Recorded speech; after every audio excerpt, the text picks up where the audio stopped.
આની લીલા છે એટલે રણ છોડીને ભાગવામાં પણ એનો જયઘોષ છે. કેવો ભાગ્યો! આના જેવું તો કોણ ભાગી શકે? આના જેવું તો કોણ ચોરી શકે? અરે ગોપીઓ તો માનતા રાખે કે અમારા ઘરે ચોરી કરવા આવે. કોઈએ કોઈને ચોરી માટે માનતા રાખી, હે પ્રભુ કૃપા કરો ને એક દિવસ તો ચોરી કરાવો. ઉલટાના તાળા 2 વાર ચેક કરીને બરાબર લગાવ્યું કે નહીં ચેક કરીને. તો જે સંસાર માટે નિંદા છે, ભગવાન માટે એ સ્તુત્ય છે. કારણ કર્મ નથી, લીલા છે. હવે કોઈ કાળા રંગ નો હોય, આ તો હાવ કાળીઓ છે, આપણે કોઈ કહીએ તો એને ગુણગાન કહેવાય કે નિંદા કહેવાય? નિંદા કહેવાય ને. અને ઠાકોરજી માટે કાળા કાળા ચોરની મોહિની લાગી ને કાળિયા ઠાકર ને લોકો કેવું કેવું બોલતા હોય. બોલો શ્યામ સુંદર ભગવાન કી જય. કેવું કેવું બોલતા હોય. આરતી માં ગાય જય કાળા કા. હવે આરતી ઉતારતા હતા કાળા કાના. કોઈને બર્થડે ગિફ્ટ આપી હોય તમે, કાળા કરશન ભાઈ આવું લખીને આપો, કાળા હોય એ ગિફ્ટ લે. આપણે કોઈનો કારણ કે એનો દેહ એવો છે, ભગવાનનો દેહ નથી, એનું તો સ્વરૂપ છે. તો સંસારમાં જે કાંઈ પણ નિંદનીય છે, કારણ કે બધા કર્મ છે, પંચ ભૌતિક દેહ છે. ભગવાન તો આનંદ માત્ર કરપાદ મુખોદરાદિ. એનું નથી આપણા જેવું શરીર, નથી આપણા જેવા કર્મો. સૌથી પહેલા ભગવાનને બુદ્ધિમાં ભગવાન રૂપે સ્વીકારો. મારું આ કહેવાનું પ્રયોજન એ છે કે સૌથી પહેલા કૃષ્ણ પ્રત્યેનો તમારો દ્રષ્ટિકોણ બદલાશે ને પછી બધી જ લીલા આનંદસ્ય હરેર લીલા. મહાપ્રભુજી આજ્ઞા કરે, પ્રભુની લીલાઓ આનંદાત્મક છે. પછી આ મહાપ્રભુજીની વાત સમજમાં આવશે કે બધામાં આનંદ કેમ છે. કારણ મહાન, આટલો વિરાટ, આટલો વ્યાપક, બધાના પેટ ભરનારો પોતાનું પેટ ભરવા માટે ચોરી કરવા જાય છે. હસવું ના આવે સાંભળીને? પણ એ ક્યારે હસવું આવે? જ્યારે સમજાય કે આ બધાના પેટ ભરનારો છે. કારણ કે મહાન માણસ નાનું કામ કરે ને ત્યારે વધારે આકર્ષણનું કેન્દ્ર બને. ન્યૂઝ ક્યારે બને? હવે મોદીજી આમ બધી ટીટીઓ કરે, બધા દેશ સાથે બધા મંત્રણાઓ કોન્ટ્રાક્ટો કરે, પ્રાઇમ મિનિસ્ટર છે ખેર જ ને. પણ એ સ્ટેજ પર ચડતા હોય ને કચરો પડ્યો હોય ને વળીને ઉપાડી લે, બીજા દિવસે બધા છાપામાં ફોટો હોય. અરે આટલા મોટા મોટા કામ કર્યા એની તો હેડલાઈન આપી નહીં, કચરો ઉપાડ્યો એનો ફોટો. હા, આટલો મોટો માણસ આવું નાનું કામ કરતા શરમાતો નથી. આટલું નાનું કામ એ કરે છે. ન્યૂઝ તો આજ બને ને, ન્યૂઝ આજ બને. એટલે ભગવાન આટલો મોટો, ભગવાન બધાને જમાડનારો માટી ખાય છે. ફોટા પાડો, ફોટા પાડો, કાલે હેડલાઈન આપી દો. ભગવાને માટી ખાધી, ભગવાને માટી. કીર્તનો બની ગયા, ભજનો બની ગયા, ભાગવતમાં ગવાઈ ગયું. ભગવાન માટી ખાય? નાનું બાળક તો બધા ખાતા હોય, તો ભગવાન ખાય જેના મુખમાં બ્રહ્માંડ છે. બીજી જ ક્ષણે ભગવાન પાસે જો ભગવત આવે, મુખમાં જોઈ લે માં અને જુએ તો બ્રહ્માંડ દેખાય. માટી નહીં, આ બધા ગ્રહ નક્ષત્રો એની અંદર દેખાય. આજ તો કૃષ્ણ લીલાનો આનંદ છે. સર્વ કરનારો, સર્વ સમર્થ એવો પરમાત્મા કેવો અસમર્થ બનીને ભક્તોના ભાવને પૂરા કરે છે. આ જ કૃષ્ણ ચરિત્રનો આનંદ છે. અને આ આનંદ કૃષ્ણ ચરિત્રમાં આપણે બધા લેવાના છે. તો બીજો સિદ્ધાંત જે કહ્યું, એક ભગવાન છે, બીજું એ લીલા કરે છે, ત્રીજું એ સર્વદા છે. એની લીલા, નામ, રૂપ અને ધામ આ ચારે વસ્તુ ઇટર્નલ છે, શાશ્વત છે. કાળ સાથે સમાપ્ત થાય એવા નથી. અને એટલા માટે એની પ્રત્યેક લીલાઓ શાશ્વત છે. શાશ્વત નો અર્થ થાય એને લીલા કરી હતી એમ ના કહેવાય, એ આજે પણ લીલાઓ કરી જ રહ્યો છે. અને એટલે જ જો આ શાશ્વતતાનો સિદ્ધાંત સમજો, નિત્ય લીલાવાદ એને કહેવાય. પ્રભુની લીલાઓ નિત્ય છે. એમ ન કહેવાય કે આટલા 1000 વર્ષ પહેલા ભગવાને માટી ખાધી હતી, એ આજે પણ રોજ માટી. એટલે કે જ્યાં જે લીલા કરી ત્યાં એ લીલા આજે પણ ચાલી રહી છે. એટલે વ્રજમાં અને વ્રજની ભૂમિ એ કોઈ ઐતિહાસિક ભૂમિ નથી કે જ્યાં ઘટનાઓ ઘટી હતી. વ્રજની ભૂમિ એ લીલા ભૂમિ છે, જ્યાં આજે પણ લીલાઓ ચાલી રહી છે. આ ફરક છે હિસ્ટોરિકલ પ્લેસ અને ડિવાઇન પ્લેસ. હિસ્ટોરિકલ પ્લેસ નથી કે જ્યાં ઇતિહાસ લખાયા છે, એ અલૌકિક લીલા ભૂમિ છે, જ્યાં આજે પણ આ લીલાઓ નિત્ય થઈ રહી છે. અને જો લીલાઓ નિત્ય છે તો જ આપણી ભક્તિ દ્વારા આપણો લીલામાં પ્રવેશ થઈ શકે છે. આજે પણ જો લીલાઓ નિત્ય ન હોત તો આપણી ભક્તિઓ નકામી થઈ જાય, કારણ કે આપણે મર્યા પછી ભૂતકાળમાં થોડી જવાના છે. લીલાઓ નિત્ય છે એટલે આપણે કહીએ ને નિત્ય લીલામાં પ્રવેશ થયો, રાસ લીલામાં પ્રવેશ થયો, હોરી ખેલની લીલામાં પ્રાપ્ત થયા, બહોરી ડફ બાજન લાગેરી. તમે જુઓ કેવો ભાવ. અને એ ખેલની લીલા ગાતા ગાતા ગાતા ખેલની લીલામાં પ્રવેશ કરી ગયા. રાસલીલા નંદદાસજી આદિ જો નાચત નિપટ નિકટ, કે રાસલીલા ચાલી રહી છે, આંખોથી દર્શન થઈ રહ્યા છે અને રાસલીલામાં પ્રવેશ થઈ ગયો. લીલામાં પ્રવેશ થાય કેમ? કારણ કે આજે પણ લીલાઓ ચાલી રહી છે. એટલે કૃષ્ણ લીલા સંબંધી આ યાદ બહુ મહત્વના 3-4 સિદ્ધાંતો સમજાશે તો જ કૃષ્ણ ભક્તિને માણી શકશો, નહીં તો કૃષ્ણ ભક્તિને માણી નહીં શકો. તમને એમ થાય આ બધું થઈ ગયું, ઘટી ગયું, હવે શું આ બધું? હવે વ્રજમાં શું, હવે લીલામાં શું, હવે ચિંતનમાં શું? કારણ એની લીલાઓ નિત્ય છે. એટલે આજે પણ આશા એ ભક્તિ સાથે રાખજો કે મારો પણ પ્રભુ લીલામાં સ્વીકાર કરીએ. એટલે વલ્લભકુળની આગળ લખાય નિત્ય લીલા પ્રવેશ થયો. લીલામાં અંગીકાર કર્યો રે તેનો સકળ નિસ્તર્યો રે. આપણે ત્યાં તો વલ્લભાખ્યાનમાં પણ ગાયું, અર્થ સકળ તેનો સીધો લીલામાં હે તાણીને લીધો. એ લીલામાં તાણીને ક્યારે લે? જ્યારે લીલા ચાલી રહી હોય. આપણે વાર્તા સાહિત્યમાં તો કેટલા પ્રસંગો કે ઠાકોરજી સદે લીલામાં છે. મેરો મન ગિરધર છબી પર અટક્યો, એ આગ્રાના બજારમાં નાચનારી અને એક ગણિકા અને કૃષ્ણદાસ અધિકારી શ્રીનાથજીની સન્મુખ નચાવે છે. અને મેરો મન ગિરધર છબી પર અટક્યો એ કીર્તન ગવાઈ રહ્યું છે અને ચિત્ત લાગ્યું શ્રીનાથજીના મુખારવિંદ પર. નાચતા નાચતા ઠાકોરજી હાથ પકડી લીલામાં સ્વીકાર કરી લીધો. એવા તો કેટલાય પ્રસંગો. કેમ થાય? કારણ કે નિત્ય લીલાવાદ છે. એટલે ત્રીજો સિદ્ધાંત કૃષ્ણ ભક્તિ કરનારાઓ સમજી લે, આજે પણ તમારો રાસમાં પ્રવેશ થઈ શકે છે. તમને જે લીલામાં આસક્તિ હોય. કૃષ્ણ પુષ્ટિ ભક્તિની વિશેષતા એ છે કે અહીંયા સ્વરૂપાસક્તિથી ભક્તિ શરૂ થાય છે, પણ પ્રાપ્તિ આપણે સ્વરૂપમાં નથી કરવાની. આપણે એમ નથી ઈચ્છતા કોઈ કૃષ્ણ ભક્ત હું ભગવાનમાં ભળી જાઉં, એવું કૃષ્ણ ભક્ત કોઈ નથી ઈચ્છતો. કૃષ્ણ ભક્ત કોણ શું ઈચ્છે છે? મારો ભગવાન લીલામાં અંગીકાર કરી લે, મને પ્રભુ લીલામાં સ્વીકારી લે. કારણ કે કૃષ્ણ પોતાના આનંદનું દાન તો લીલામાં કરે છે. એટલે કૃષ્ણ ભક્તિ કરનાર આ થોડાક આ જયારે સ્પષ્ટતા આવશે ને, કૃષ્ણ ભક્તિ કરવાનો આનંદ બદલાઈ જશે. ચોથી વાત, એ કૃષ્ણ એવો છે એને સર્વ ભાવે ભજવામાં આવે છે. તમને બધા જ ભાવના ભક્તો જોવા મળશે. સર્વ ભાવ, બીજા કોઈ નામાં પણ સર્વ ભાવ ન થઈ શકે. એ કૃષ્ણ એવો છે. એમાં બાલ ભાવ પણ થાય, કિશોર ભાવ પણ થાય, સ્વામી ભાવ પણ થાય, મિત્ર ભાવ પણ થાય, પ્રિય ભાવ પણ થાય. અને એ પણ એમ નહીં કે એક ભાવ લઈ, બધા જ ભાવ સર્વદા સર્વ ભાવેન ભજનીય. અને કૃષ્ણ જે કેવો છે ને એને સંબંધોથી યાદ કરાય છે. ત્વમેવ માતા ચ પિતા ત્વમેવ બંધુશ્ચ સખા. મહાદેવજીને સખા કહી શકો? એમ તો ગોરે તો દેવાદિદેવ સખા થોડી બનાવે. કૃષ્ણ એવો છે ને એને એટલે કે કહેવાય નાના બાળકથી લઈ વડીલ સુધીના ભાવનું પોષણ કરી શકે છે. જેને બાળકનો વડીલ થઈ ગયા, તમને બાલ ભાવ બધામાં આવે તો આ મારો બાળક છે. તમે બાળક હો, તમને સ્વામી માલિક નો ભાવ આવે તો માલિક છે, પિતા છે, માં છે. જેને સંબંધોથી યાદ કરાયો કોઈ પરમાત્મા હોય તો કૃષ્ણ છે. અને દરેક સંબંધોને એને નિભાવ્યા છે. આગળ કથાઓમાં આપણે જોઈશું ને, એના જેવો કોઈ સંબંધી નથી. એટલે મહાપ્રભુજી કે તારો સંસાર જોડે સંબંધ જોડાય એના કરતા તને બ્રહ્મ સાથે સંબંધ કરાવી દો.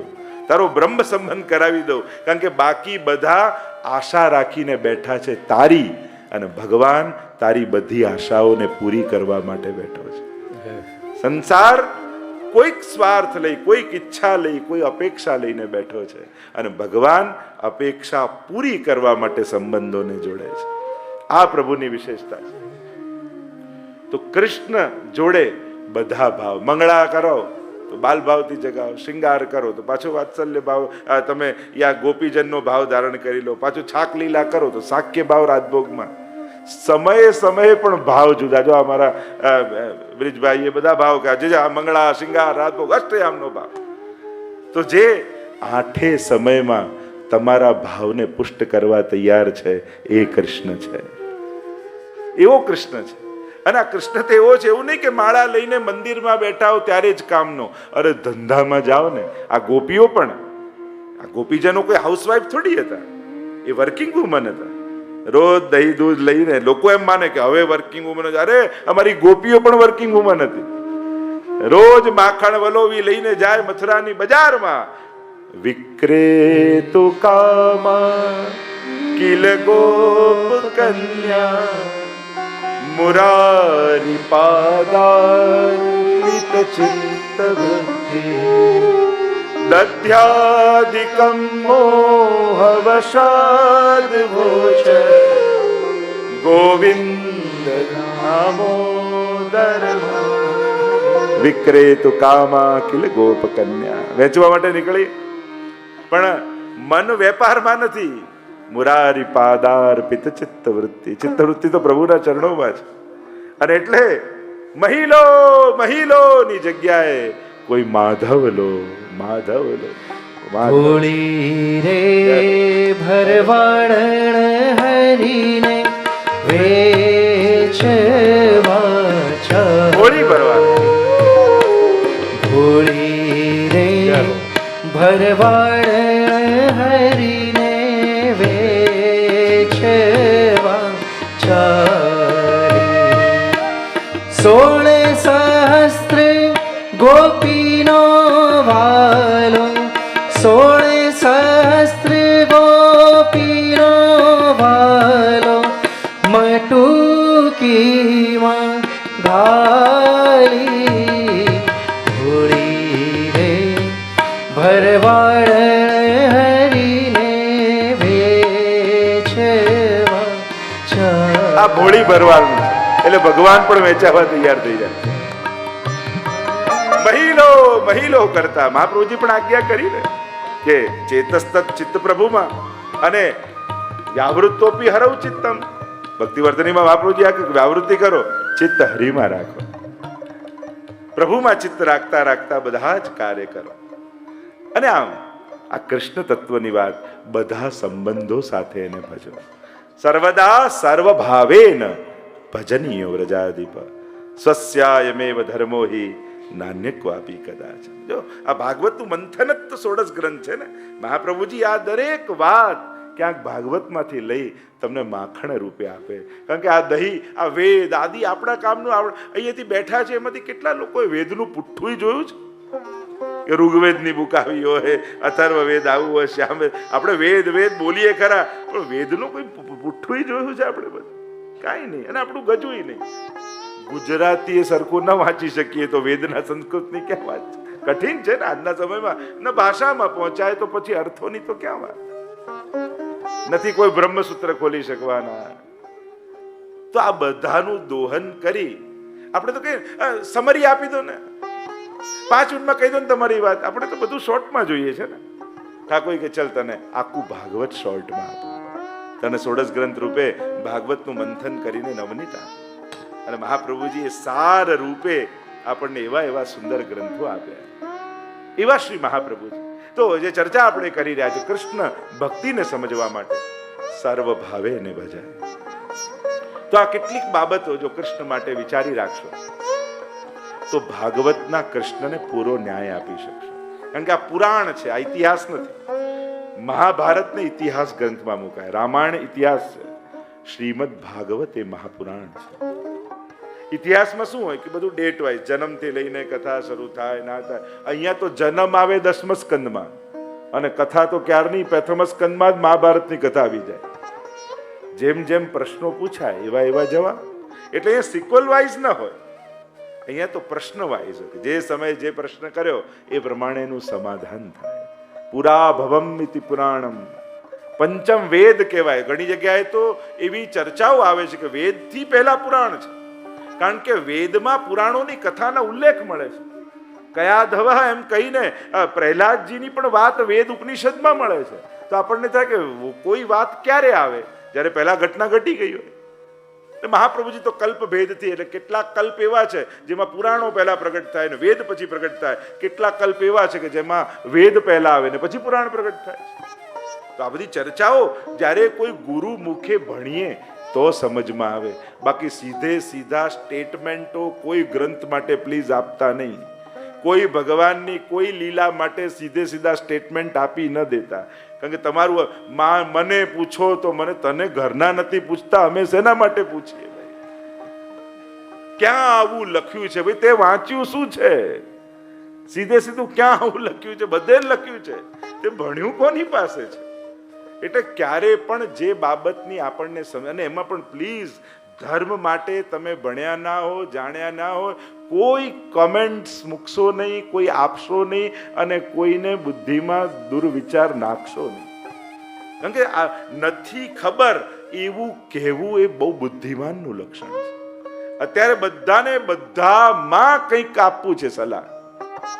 ધર્મના જગતના લોકોને સાયન્સ માટે બોલવું છે ને સાયન્સ વાળાને ધર્મનું બોલવું છે. બે હાથ જોડીને ધર્મગુરુએ પણ કહ્યું આ મેડિકલ અમારો સબ્જેક્ટ નથી, અમને ખબર નથી, કોઈ ડોક્ટરને જઈને પૂછો. પણ આટલું કહેતા હતા તો અમે અજ્ઞાની થઈ ગયા. ના ના, તું આ કર ને પેલું કરો, કોઈના જીવ જશે. એટલે નથી ખબર એ આ સમયમાં કહેનારો બહુ બુદ્ધિમાન વ્યક્તિ છે, બહુ સમજદાર વ્યક્તિ. અને આવું કહેવામાં કોઈ નાનું નથી થઈ જતું. બધાને બધા વિષયની ખબર હોય જરૂરી નથી. પણ આપણા બધાની તકલીફ એ ને, સાયન્સ વિશેનું ધર્મગુરુને પૂછવા જઈએ અને ધર્મનું વિજ્ઞાનીને પૂછીએ. હવે જેનો જે સબ્જેક્ટ છે એને પ્રશ્ન કરો તો વધારે સારું. અને જે તમારો સબ્જેક્ટ ના હોય એમાં ખોટે ખોટા સ્ટેટમેન્ટો સમાજમાં આપવાથી ભ્રમણાઓ ફેલાય છે, અંધશ્રદ્ધાઓ ફેલાય છે. એટલે બધાએ સાવચેત થવાની જરૂર છે. ધર્મ સ્થાને હોય, એ રાજનીતિમાં સ્થાને હોય, રાજનીતિમાં તો એની વાત કરો. શું કરવા ખોટા ધર્મના અર્થઘટનો કરવા આપણે જવા? જે વસ્તુમાં આપણું સંશોધન યા પૂરેપૂરું જ્ઞાન ન હોય એના માટે કોઈ ફેસલો, ચુકાદો, ઘણીવાર જજ લોકો ધર્મ માટેના ચુકાદા આપી દે. એને ધર્મનું અધ્યયન જ નથી, એને કાયદાની ખબર છે તો એને 5 ધર્મગુરુને બોલાવીને પૂછવું જોઈએ આનો અર્થ શું થાય. એ 4 વકીલોને બોલાવીને પૂછાય તો શું સ્ટેટમેન્ટ નીકળશે, શું અર્થઘટનો નીકળશે, તો સમાજ એને કેમ સ્વીકારશે? મહત્વની વાત છે જે જેનો એક્સપર્ટ હોય એની એડવાઇસ લેવી જોઈએ, અને તો જ એના સાચા ચુકાદાઓ, સાચા નિર્ણયો, સાચા અર્થઘટનો સમાજને મળે. જે કન્ફ્યુઝન પેદા થાય છે એ એને કારણે થાય છે કે જે જેના એક્સપર્ટ છે એને આપણે પૂછતા નથી. તો ધર્મની જ્યારે પણ આપણા બધે વૈષ્ણવ સમાજમાં પણ ઘણીવાર ગલતફહેમી તો કારણ શું? આપણું ધર્મનું નોલેજ ક્યાંથી આવે? બા પાસેથી, પાડોશી પાસેથી, કોઈ વૈષ્ણવ પાસેથી, કોઈ સિરિયલને જોઈને, અને પછી એવા કન્ફ્યુઝ થઈએ. હવે એ એક્સપર્ટ નથી. આપણી તકલીફ એ છે કે ઓથેન્ટિક પર્સન પાસેથી નોલેજ આવતું નથી, ઓથેન્ટિક બુકમાંથી નોલેજ આવતું નથી, અને એને કારણે જે કન્ફ્યુઝનો ફેલાય છે. એટલે ત્યારે સમાજને જરૂર છે એરિયા વાઇઝ એવા ક્લાસીસો ચાલવાની, એવા સત્સંગો ચલાવવાની જેમાં ઓથેન્ટિક પર્સન પાસેથી, ઓથેન્ટિક ગ્રંથમાંથી યોગ્ય નોલેજ ઘર ઘરમાં પહોંચે, પ્રોપર બુક્સ પહોંચે. અડધું વાંચીને જે ખીચડી ભેગી થાય અને પછી જે કન્ફ્યુઝ થઈએ આપણે, આ કન્ફ્યુઝનનું કારણ જ આ છે. એ વ્યવસ્થાની જરૂર છે જ્યાં પ્રોપર વેથી નોલેજ પહોંચે, સાચું નોલેજ પહોંચે. તો જે ચર્ચા આપણે કરી રહ્યા છીએ તો ભગવાન સર્વભાવે ભજાય એવા કૃષ્ણ છે. ભાગવતમાં 10મા સ્કંદમાં 9 સ્કંદ સુધી કૃષ્ણ ચરિત્ર 9મા સ્કંદમાં પણ કહ્યું સુખદેવજીએ, પણ સંક્ષિપ્તમાં કહ્યું. અને એટલે પરીક્ષિત મહારાજને થયું મારા ઈષ્ટ પ્રભુની કથા છે, આ તો મારે વિસ્તારથી સાંભળવી છે. અને જ્યાં 10મો સ્કંદ એટલે દશવિધ લીલાઓ ભાગવતમાં છે. અત્ર સર્ગો વિસર્ગશ્ચ સ્થાનમ પોષણમૂતય મનવંતરેશાનું કથા નિરોધો મુક્તિરાશ્રય. એટલે ત્રીજા સ્કંદથી 12મા સ્કંદ સુધી સર્ગ લીલાથી શરૂ કરી આશ્રય લીલા સુધીનું વર્ણન છે. અને એ ક્રમ પ્રમાણે 10મ સ્કંદ એ નિરોધ લીલા કહેવાય.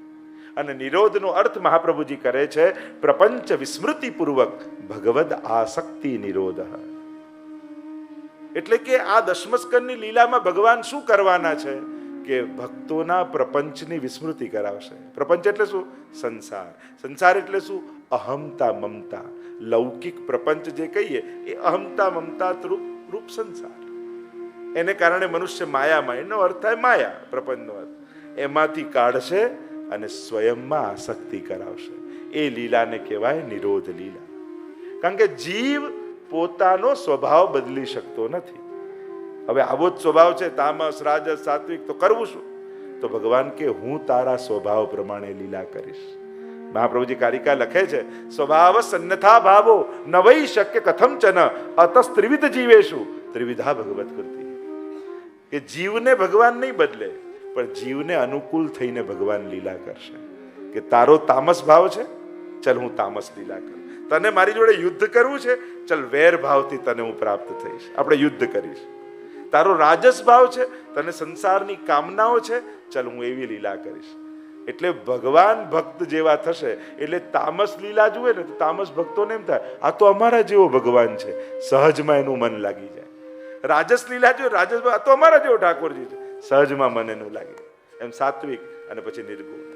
તો એ રીતે 87 અધ્યાય 3 અધ્યાય પ્રક્ષિપ્ત માન્યા. ચતુર્ભિશ્ચ ચતુર્ભિશ્ચ ચતુર્ભિશ્ચ ત્રિભિશ તથા ષડભી બિરાજતે યવસૌ પંચધા હૃદય મમ. 5 પ્રકારે મારા હૃદયમાં બિરાજો એમ મહાપ્રભુજી આજ્ઞા કરી. તો આ નિરોધ લીલા 3 કાર્ય પ્રભુ કરશે 10મ સ્કંદમાં. અસુરોનું મર્દન, દેવોનું દમન અને ભક્તોનો નિરોધ. આ 3 કાર્ય પ્રભુ કરશે. અસુરો આવશે તો એનું મર્દન. અને ભગવાને કોઈ અસુરોને મારવામાં રસ નથી, પણ આ જેટલા અસુરો છે ને એ વ્રજભક્તોની અંદર રહેલી આસુરી વૃત્તિઓનું રૂપ છે. એટલે ભગવાન અસુરને નહીં મારે, આસુરી વૃત્તિઓને મારશે. અને આગળ મહાપ્રભુ સમજાવશે 5 પ્રકારના અધ્યાસ છે, દેહાધ્યાસ, પ્રાણાધ્યાસ, ઇન્દ્રિયાધ્યાસ. અને એના જ મૂર્તિ રૂપ, એના જ પ્રતીક ચિહ્ન રૂપ, સાક્ષાત એના એ અસુરી ભાવનું રૂપ આ બધા અસુરો છે. જેમ પૂતના તો મૂર્તિમંત અવિદ્યાનું રૂપ. એટલે પૂતનાને મારી તો પૂતનાને મારવામાં ભગવાનને શું રસ છે? પણ એ અવિદ્યાની મૂર્તિ છે. એટલે પૂતના મરશે તો સમસ્ત વ્રજભક્તોની અવિદ્યા મરી જશે. ધેનુકાસુરને માર્યો તો ભગવાનને ધેનુકને મારવા માટે થોડી આયા છે, એને ક્યાં રસ છે? પણ એ દેહાધ્યાસ છે, અહંકાર છે દેહનો. એટલે ભગવાન એને મારી અને બધાનો દેહાધ્યાસ મારી નાખશે. એટલે પ્રભુ આ પ્રતીક રૂપ અસુરોને મારી અને આસુરી વૃત્તિઓ કાઢી નાખશે અને રાસ માટે વ્રજભક્તોને તૈયાર કરશે. તો પ્રભુનું આ કાર્ય અસુરોનું મર્દન, દેવોનું દમન. દેવતાઓને જુદા જુદા કાર્યો સોંપ્યા છે પ્રભુએ. તું વર્ષા કરજે, તું સર્જન કરજે, તું આમ વરુણ તું નદી વરુણ દેવ આદિ આ બધા જુદી જુદી કથા. કોઈ કામદેવ, અનેક પ્રકારની દેવતાઓ. એટલે શ્રીનાથજીનું એક નામ છે દેવ દમન. આપણે કે દેવ દમન શ્રીનાથ. દેવતાઓનું દમન પ્રભુએ કર્યું. કારણ કે જ્યારે એમને પદ આપ્યું દેવતા પદ, પોતાને ઈશ્વર માનવા લાગ્યા. મારે કારણે બધું ચાલે છે, હું કરાવું છું. ભૂલી ગયા કે તને આ પદ પર બેસાડ્યા કોણે છે, તને આ કરવાની શક્તિ કોણે આપી છે. તો ઈશ્વરની શક્તિને ભૂલી પોતાને ભગવાન માનવા લાગ્યા. તો પ્રભુએ કહ્યું એક મિનિટ, એમનું દમન કર્યું અને એમને દેવતા પદ યાદ અપાવ્યું કે તારી સીમા આટલામાં જ છે, આનાથી બહાર તારું ચાલે એમ નથી. તો એને કહેવાય દેવ દમન. તો પ્રભુએ દેવતાઓનું દમન કર્યું છે. અને ત્રીજું, પ્રભુએ ભક્તોનો નિરોધ કર્યો. આ જેટલા ભક્તો આવ્યા ભગવાને એમનું મન હરી લીધું, પ્રભુમય બની ગયા. આ છે નિરોધ લીલા, આ છે 10મ સ્કંદની લીલા. અને અહીંયા જ્યારે 10મ સ્કંદ પ્રારંભ થાય છે અને ત્યારે પહેલો પ્રશ્ન અને વંદન કરતા પરીક્ષિત મહારાજ કહે છે કથિતો વંશ વિસ્તારો ભવતા સોમ સૂર્યયો राज्ञां चोभयवंश्यानां चरितं परमाद्भुतम् यदोश्च धर्मशीलस्य नितरां मुनिसत्तमः। देखो परीक्षित महाराज કહે છે કથિતો વંશ વિસ્તારો ભવતા સોમ સૂર્ય. પછી ગુરુદેવ આપે ચંદ્રવંશ અને સૂર્યવંશમાં પ્રગટ થયેલા બધા જ વંશનો વિસ્તારનું વર્ણન આપે કર્યું. અનેક રાજાઓનું વર્ણન આવે છે. સૂર્યવંશ, ચંદ્રવંશ એટલે કે ભાગવતમાં વંશાવલીની મહત્તા છે.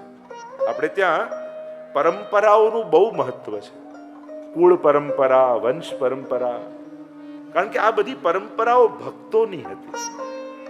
એટલે આ રાજા મહારાજાઓનું વર્ણન ભાગવતમાં નથી, ભક્તોના ચરિત્ર ગાયા છે. રાજાઓનો ઇતિહાસ કહીને શું કરે જેનું મૃત્યુ થવાનું હોય? કોઈ હિસ્ટ્રી કહેવામાં થોડી રસ છે. આ બધા ભગવદીઓ હતા.